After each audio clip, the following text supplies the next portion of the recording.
Two great mysteries dominate our lives, love and money. What is love is a question that has been endlessly explored in stories, songs, books, movies, and television.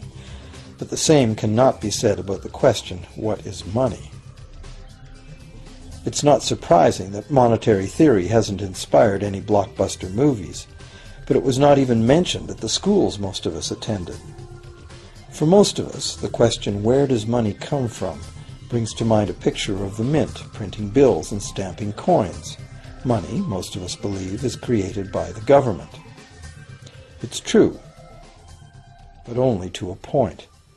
Those metal and paper symbols of value we usually think of as money are indeed produced by an agency of the federal government called the Mint. But the vast majority of money is not created by the Mint. It is created in huge amounts every day by private corporations known as banks. Most of us believe that banks lend out money that has been entrusted to them by depositors. Easy to picture, but not the truth. In fact, banks create the money they loan, not from the bank's own earnings, not from the money deposited, but directly from the borrower's promise to repay. The borrower's signature on the loan papers is an obligation to pay the bank the amount of the loan plus interest, or lose the house, the car, whatever asset was pledged as collateral. That's a big commitment from the borrower. What does the same signature require of the bank? The bank gets to conjure into existence the amount of the loan and just write it into the borrower's account. Sound far-fetched? Surely that can't be true. But it is.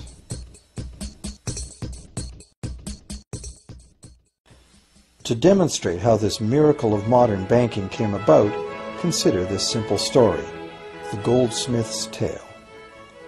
Once upon various times, pretty much anything was used as money. It just had to be portable, and enough people had to have faith that it could later be exchanged for things of real value, like food, clothing, and shelter. Shells, cocoa beans, pretty stones, even feathers have been used as money. Gold and silver were attractive, soft, and easy to work with, so some cultures became expert with these metals. Goldsmiths made trade much easier by casting coins, standardized units of these metals whose weight and purity was certified. Well, to protect his gold, the goldsmith needed a vault, and soon his fellow townsmen were knocking on his door, wanting to rent space to safeguard their own coins and valuables. Before long, the goldsmith was renting every shelf in the vault and earning a small income from his vault rental business. Years went by, and the goldsmith made an astute observation. Depositors rarely came in to remove their actual physical gold, and they never all came in at once. That was because the claim checks the goldsmith had written as receipts for the gold were being traded in the marketplace as if they were the gold itself. This paper money was far more convenient than heavy coins, and amounts could simply be written instead of laboriously counted one by one for each transaction. Meanwhile, the goldsmith had another business. He lent out his gold, charging interest. Well, as convenient claim check money came into acceptance, borrowers began asking for their loans in the form of these claim checks instead of the actual metal. As industry expanded, more and more people asked the goldsmith for loans. This gave the goldsmith an even better idea. He knew that very few of his depositors ever removed their actual gold, so the goldsmith figured he could easily get away with lending out claim checks against his depositors' gold, in addition to his own. As long as the loans were repaid, his depositors would be none the wiser and no worse off, and the goldsmith, now more banker than artisan, would make a far greater profit than he could by lending only his own gold. For years, the goldsmith secretly enjoyed a good income from the interest earned on everybody else's deposits. Now a prominent lender, he grew steadily richer than his fellow townsmen, and he flaunted it. Suspicions grew that he was spending his depositors' money. His depositors got together and threatened withdrawal of their gold if the goldsmith didn't come clean about his newfound wealth. Contrary to what one might expect, this did not turn out to be a disaster for the goldsmith. Despite the duplicity inherent in his scheme, his idea did work. The depositors had not lost anything. Their gold was all safe in the goldsmith's vault. Well, rather than taking back their gold, the depositors demanded that the goldsmith, now their banker, cut them in by paying them a share of the interest. And that was the beginning of banking. The banker paid a low interest rate on deposits of other people's money that he then loaned out at a higher interest. The difference covered the bank's cost of operation and its profit. The logic of this system was simple, and it seemed like a reasonable way to satisfy the demand for credit. However, this is not the way banking works today. Our goldsmith banker was not content with the income remaining after sharing the interest earnings with his depositors, and the demand for credit was growing fast as Europeans spread out across the world. But his loans were limited by the amount of gold his depositors had in his vault. That's when he got an even bolder idea. Since no one but himself knew what was actually in his vaults, he could lend out claim checks on gold that wasn't even there. As long as all the claim check holders didn't come to the vault at the same time and demand real gold, how would anyone find out? This new scheme worked very well, and the banker became enormously wealthy on the interest paid on gold that did not exist. The idea that the banker would just create money out of nothing was too outrageous to believe, so for a long time the thought did not occur to people. But the power to just invent money went to the banker's head, as you can well imagine. In time, the magnitude of the banker's loans and his ostentatious wealth did trigger suspicions once again. Some borrowers started to demand real gold instead of paper representations. Rumors spread. Suddenly, several wealthy depositors showed up to remove their gold. The game was up. A sea of claim check holders flooded the street outside the closed doors of the bank. Alas, the banker did not have enough gold and silver to redeem all the paper he had put into their hands. This is called a run on the bank, and it is what every banker dreads. This phenomenon of a run on the bank ruined individual banks and, not surprisingly, damaged public confidence in all bankers. It would have been straightforward to outlaw the practice of creating money from nothing.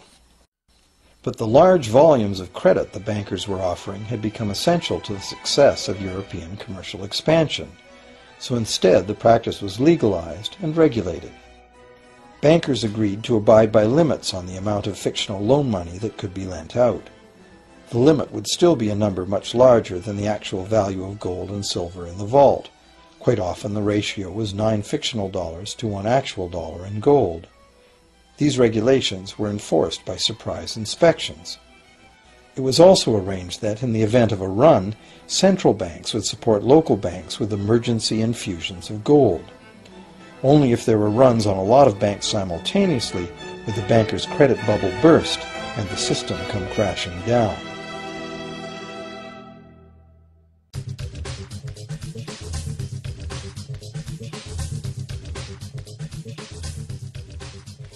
Over the years, the fractional reserve system and its integrated network of banks backed by a central bank has become the dominant money system of the world. At the same time, the fraction of gold backing the debt money has steadily shrunk to nothing. The basic nature of money has changed. In the past, a paper dollar was actually a receipt that could be redeemed for a fixed weight of gold or silver. In the present, a paper or digital dollar can only be redeemed for another paper or digital dollar. In the past, privately created bank credit existed only in the form of private banknotes, which people had the choice to refuse, just as we have the choice to refuse someone's private check today. In the present, privately created bank credit is legally convertible to government-issued fiat currency, the dollars, loonies, and pounds we habitually think of as money. Fiat currency is money created by government fiat or decree, and legal tender laws declare that citizens must accept this fiat money as payment for debt, or else the courts will not enforce the obligation. So now the question is, if governments and banks can both just create money, then how much money exists? In the past, the total amount of money in existence was limited to the actual physical quantities of whatever commodity was in use as money. For example, in order for new gold or silver money to be created, more gold or silver had to be found and dug out of the ground. In the present, money is literally created as debt. New money is created whenever anyone takes a loan from the bank. As a result, the total amount of money that can be created has only one real limit: the total level of debt.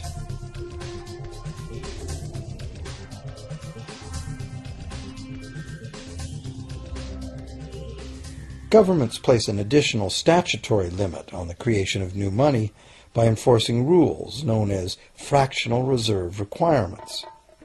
Essentially arbitrary, fractional reserve requirements vary from country to country and from time to time.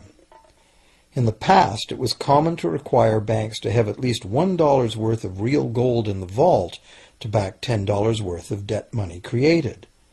Today, reserve requirement ratios no longer apply to the ratio of new money to gold on deposit, but merely to the ratio of new debt money to existing debt money on deposit in the bank. Today, a bank's reserves consist of two things: the amount of government-issued cash or equivalent that the bank has deposited with the central bank, plus the amount of already existing debt money the bank has on deposit. To illustrate this in a simple way, let's imagine that a new bank has just started up and has no depositors yet. However, the bank's investors have made a reserve deposit of $1,111.12 of existing cash money at the central bank. The required reserve ratio is 9-to-1. Step 1. The doors open and the new bank welcomes its first loan customer. He needs $10,000 to buy a car. At the 9-to-1 reserve ratio, the new bank's reserve at the central bank, also known as high-powered money, allows it to legally conjure into existence 9 times that amount, or $10,000, on the basis of the borrower's pledge of debt. This $10,000 is not taken from anywhere. It's brand new money simply typed into the borrower's account as bank credit. The borrower then writes a check on that bank credit to buy the used car. Step 2. The seller then deposits this newly created $10,000 at her bank. Unlike the high-powered government money deposited at the central bank, this newly created credit money cannot be multiplied by the reserve ratio. Instead, it's divided by the reserve ratio. At a ratio of 9-to-1, a new loan of $9,000 can be created on the basis of the $10,000 deposit. Step 3. If that $9,000 is then deposited by a third party at the same bank that created it or at a different one, it becomes the legal basis for a third issue of bank credit, this time for the amount of $8,100. Like one of those Russian dolls, where each layer contains a slightly smaller doll inside, each new deposit contains the potential for a slightly smaller loan in an infinitely decreasing series. Now, if the loan money created is not deposited at the bank, the process stops. That's the unpredictable part of the money creation mechanism.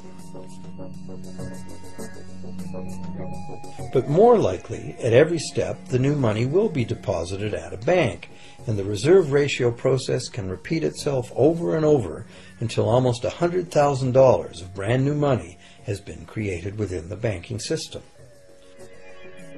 All of this new money has been created entirely from debt, and the whole process has been legally authorized by the initial reserve deposit of just $1,111.12, which is still sitting untouched at the central bank. What's more, under this ingenious system, the books of each bank in the chain must show that the bank has 10% more on deposit than it has out on loan. This gives banks a very real incentive to seek deposits in order to be able to make loans, supporting the general but misleading impression that loans come out of deposits. Now, unless all the successive loans are deposited at the same bank, It cannot be said that any one bank got to multiply its initial high-powered money reserve almost 90 times by issuing bank credit out of nothing. However, the banking system is a closed loop. Bank credit created at one bank becomes a deposit in another, and vice versa. In a theoretical world of perfectly equal exchanges, the ultimate effect would be exactly the same as if the whole process took place within one bank. That is, the bank's initial central bank reserve of a little over $1,100 allows it to ultimately collect interest on up to $100,000 the bank never had.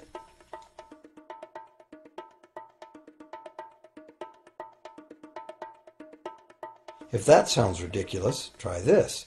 In recent decades, as a result of steady lobbying by the banks, the requirements to make a reserve deposit at the nation's central bank have all but disappeared in some countries, and actual reserve ratios can be much higher than 9-to-1. For some types of accounts, 20-to-1 and 30-to-1 ratios are common. And even more recently, by using loan fees to raise the required reserve from the borrower, banks have now found a way to circumvent reserve requirement limitations entirely. So, while the rules are complex, the common sense reality is actually quite simple. Banks can create as much money as we can borrow.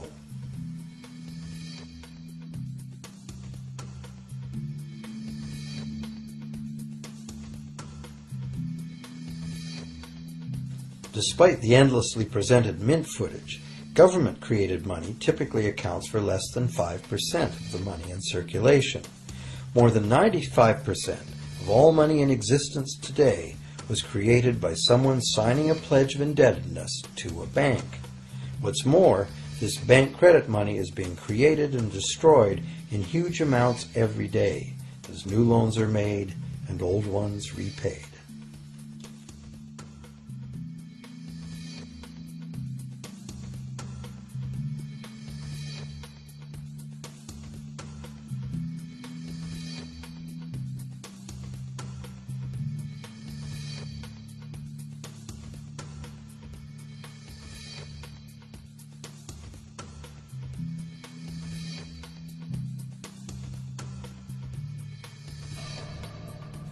Banks can only practice this money system with the active cooperation of government.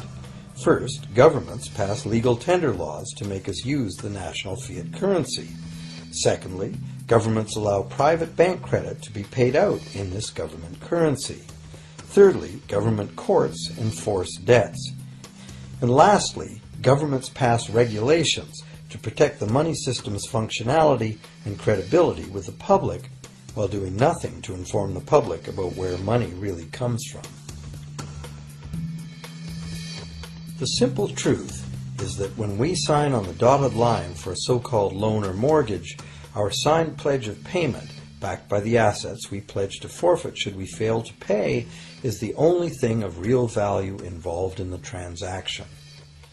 To anyone who believes we will honor our pledge, that loan agreement or mortgage is now a portable, exchangeable, and saleable piece of paper. It's an IOU. It represents value and is therefore a form of money.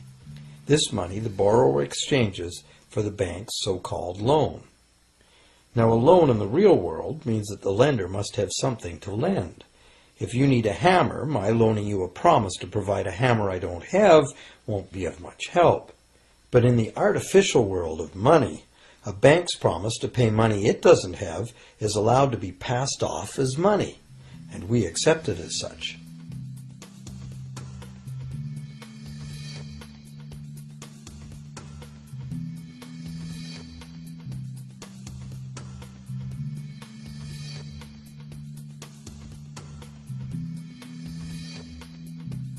Once the borrower signs the pledge of debt, the bank then balances the transaction by creating, with a few keystrokes on a computer, a matching debt of the bank to the borrower.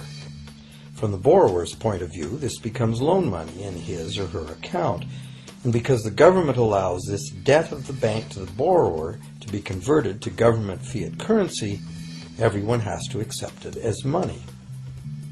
Again, the basic truth is very simple. Without the document the borrower signed, the banker would have nothing to lend. Have you ever wondered how everyone, governments, corporations, small businesses, families, can all be in debt at the same time and for such astronomical amounts? Have you ever questioned how there can be that much money out there to lend?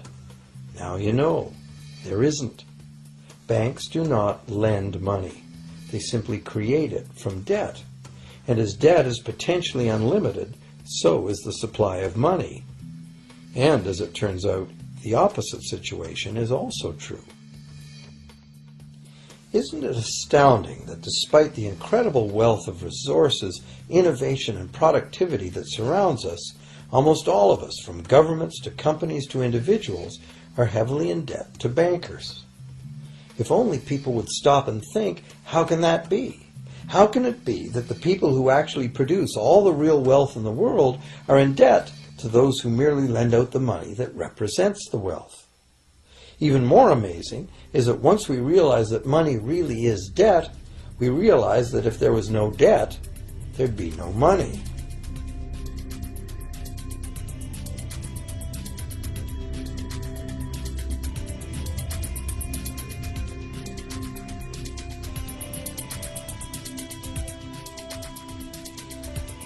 If this is news to you, you are not alone.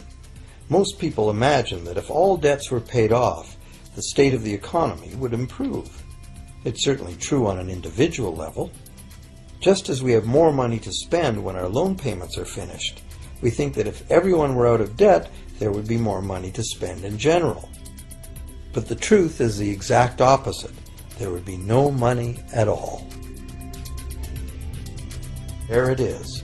We are totally dependent on continually renewed bank credit for there to be any money in existence. No loans, no money, which is what happened during the Great Depression. The money supply shrank drastically as the supply of loans dried up.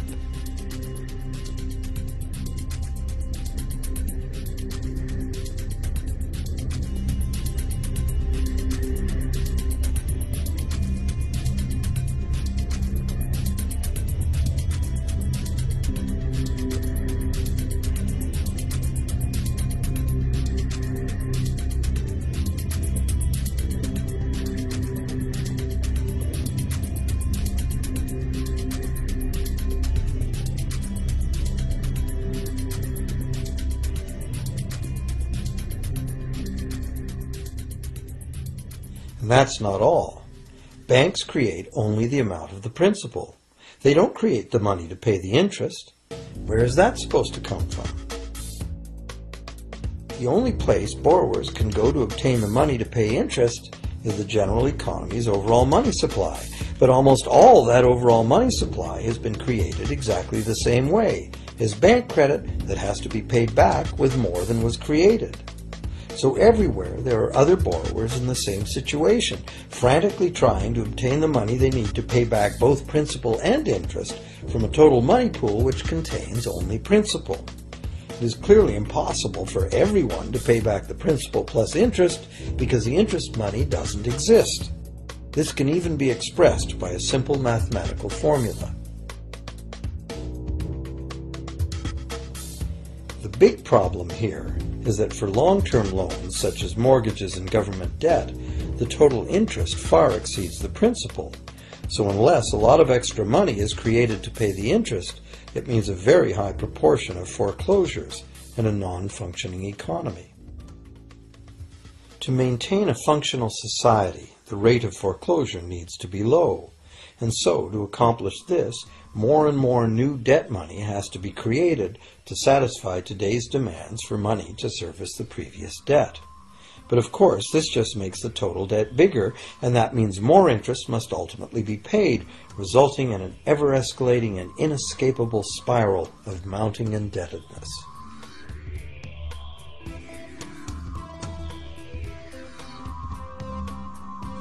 It is only the time lag between money's creation as new loans and its repayment that keeps the overall shortage of money from catching up and bankrupting the entire system. However, as the bank's insatiable credit monster gets bigger and bigger, the need to create more and more debt money to feed it becomes increasingly urgent. Why are interest rates so low? Why do we get unsolicited credit cards in the mail? Why is the U.S. government spending faster than ever? Could it be to stave off collapse of the entire monetary system? A rational person has to ask, can this really go on forever? Isn't a collapse inevitable?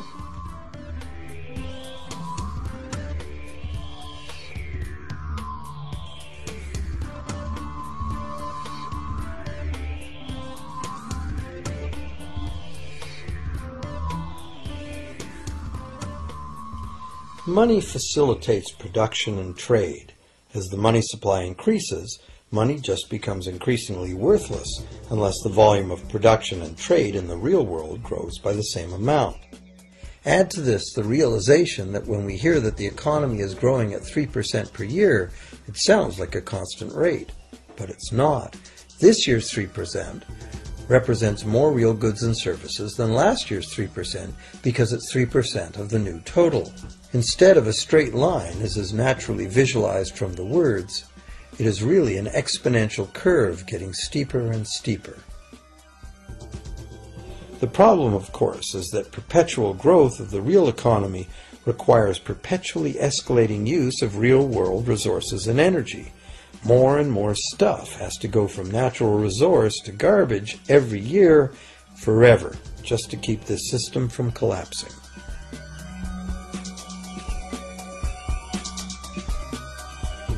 What can we do about this downright scary situation? For one thing, we need a very different concept of money. It's time more people ask themselves and their governments 4 simple questions. Around the world, governments borrow money at interest from private banks. Government debt is a major component of total debt, and servicing that debt takes a big chunk of our taxes. Now we know that banks simply create the money they lend, and that governments have given them permission to do this. So the first question is, why do governments choose to borrow money from private banks at interest when government could create all the interest-free money it needs itself? And the second big question is, why create money as debt at all? Why not create money that circulates permanently and doesn't have to be perpetually re-borrowed at interest in order to exist?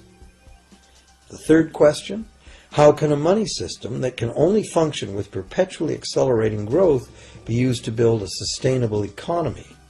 Isn't it logical that perpetually accelerating growth and sustainability are incompatible? And finally, what is it about our current system that makes it totally dependent on perpetual growth? What needs to be changed to allow the creation of a sustainable economy?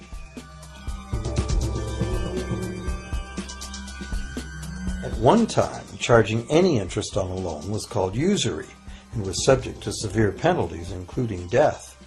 Every major religion forbade usury. Most of the arguments made against the practice were moral. It was held that money's only legitimate purpose was to facilitate the exchange of real goods and services. Any form of making money from simply having money was regarded as the act of a parasite or of a thief. However, as the credit needs of commerce increased, the moral arguments eventually gave way to the argument that lending involves risk and loss of opportunity to the lender, and therefore attempting to make a profit from lending is justified. Today, these notions seem quaint. Today, the idea of making money from money is held as an ideal to strive for. Why work when you can get your money to work for you? However, in trying to envision a sustainable future, it's very clear that the charging of interest is both a moral and a practical problem. Imagine a society and economy that can endure for centuries because, instead of plundering its capital stores of energy, it restricts itself to present-day income. No more wood is harvested than grows in the same period. All energy is renewable, solar, gravitational, geothermal, magnetic, and whatever else we discover. This society lives within the limits of its non-renewable resources by reusing and recycling everything, and the population just replaces itself. Such a society could never function using a money system utterly dependent on perpetually accelerating growth. A stable economy would need a money supply at least capable of remaining stable without collapsing. Let's say the total volume of this stable money supply is represented by this big circle. Let's also imagine that moneylenders must actually have existing money to lend. If some people within this money supply begin systematically lending money at interest, their share of the money supply will grow. If they continually reloan at interest all the money that gets paid back, what's the inevitable result? Whether it's gold, fiat, or debt money doesn't matter. The moneylenders will end up with all the money. And after the foreclosures and bankruptcies are all filed, they'll get all the real property too. Only if the proceeds of lending at interest were evenly distributed among the population would this central problem be solved.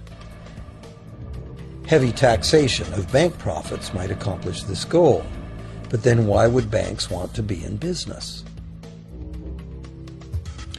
If we were ever able to free ourselves of the current situation, we could imagine banking run as a non-profit service to society, dispersing its interest earnings as a universal citizen dividend, or lending without charging interest at all.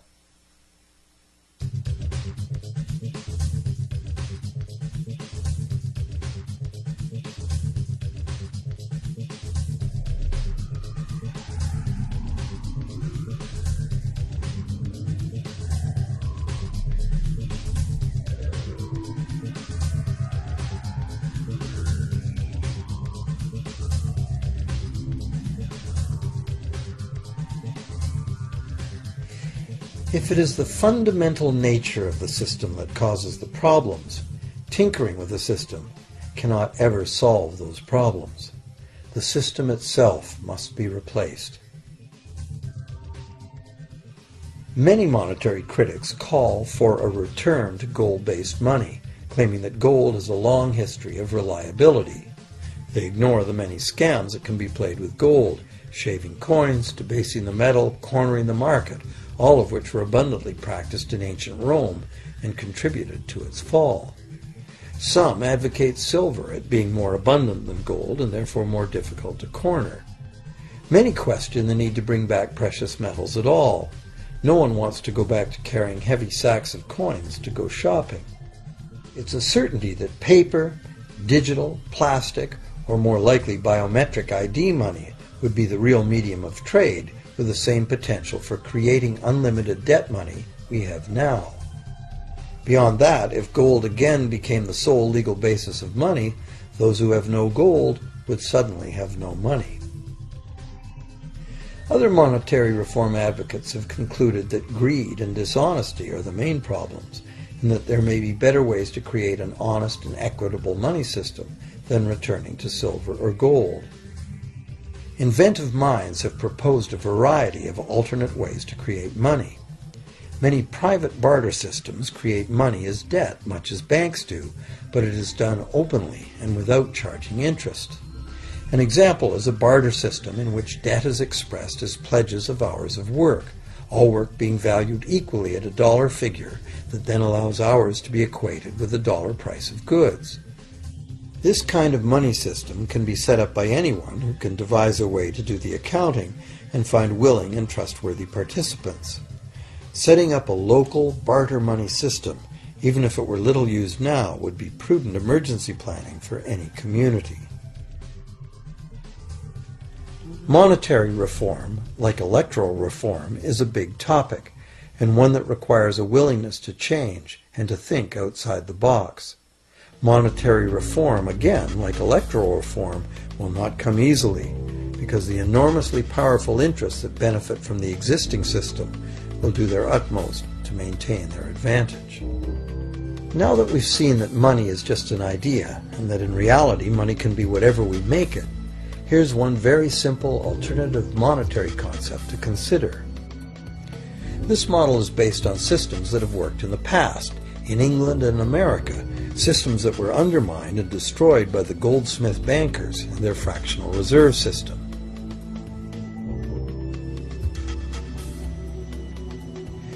create an economy based on permanent interest-free money, money could simply be created and spent into the economy by the government, preferably on long-lasting infrastructure that facilitates the economy, such as roads, railroads, bridges, harbors, and public markets.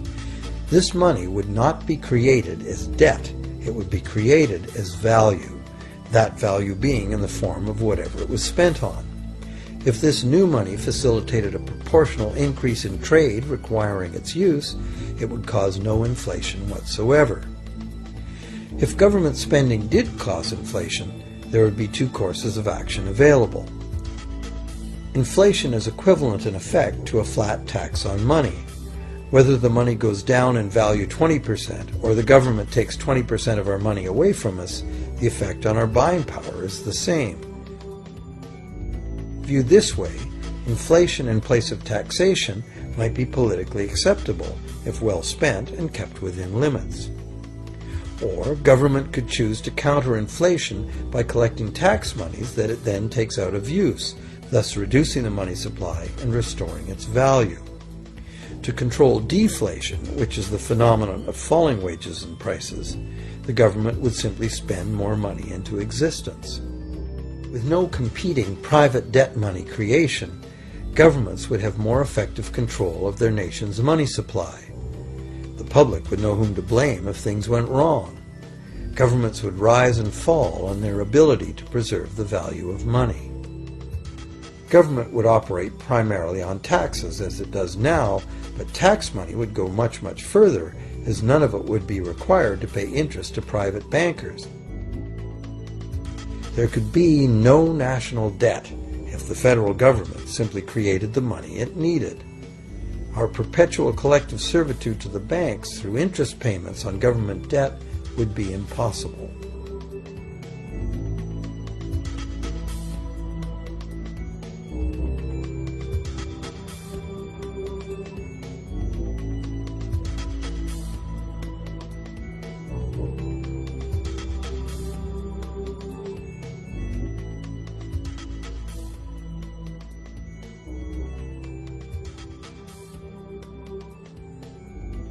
What we have been taught to believe as democracy and freedom has become in reality an ingenious and invisible form of economic dictatorship. As long as our entire society remains utterly dependent on bank credit for its supply of money, bankers will be in the position to make the decisions on who gets the money they need and who doesn't.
Few people are aware today that the history of the United States since the Revolution in 1776 has been, in large part, the story of an epic struggle to get free and stay free of control by the European international banks. This struggle was finally lost in 1913 when President Woodrow Wilson signed into effect the Federal Reserve Act, putting the international banking cartel in charge of creating America's money.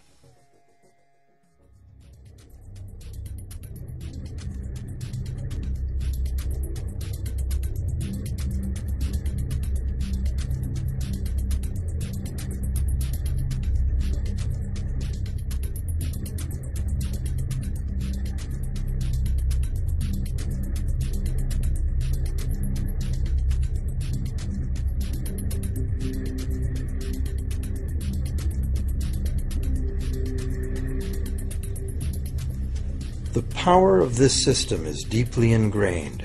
So is the educational and media silence on the subject. Years ago, a Canadian Deputy Prime Minister surveyed scores of non-economists, both highly educated professionals and common-sense people on the street, and found that not one of them had an accurate understanding of how money is created. In fact, it's probably safe to say that most people, including the frontline employees of banks, have never given the matter a moment's thought. Have you?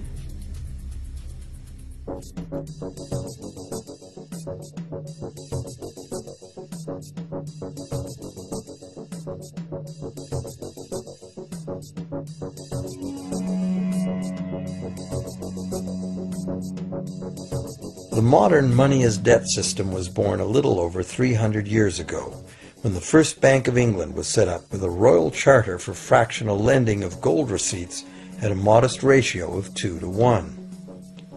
That modest ratio was just the proverbial foot in the door. The system is now worldwide, creates virtually unlimited amounts of money out of thin air, and has almost everyone on the planet chained to a perpetually growing debt that can never be paid off.